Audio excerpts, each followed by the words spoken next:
अस्सलाम वालेकुम दोस्तों, मैं मोहम्मद इशफाक होकर और आप देख रहे हैं हमारा यूट्यूब चैनल TLP इस्लामाबाद।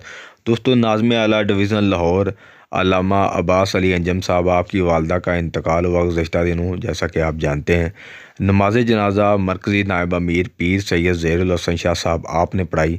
इस मौका पर अल्लामा हाफ़िज़ साद हुसैन रज़ी साहब आपने भी शिरकत की। बैरिस्टर उस्मान इज़्ज़त मांगड़ साहब आपने भी शिरकत की और भी मरकज़ी अमीर, डिवीज़नल अमीर और जितने भी कारकुनान ओहदेदारान ने इसमें शिरकत की। अपने यूट्यूब चैनल की जानिब से भी हम इनसे ताज़ियत करते हैं और इंतहाई दुख हुआ आपकी वालदा के इंतकाल का।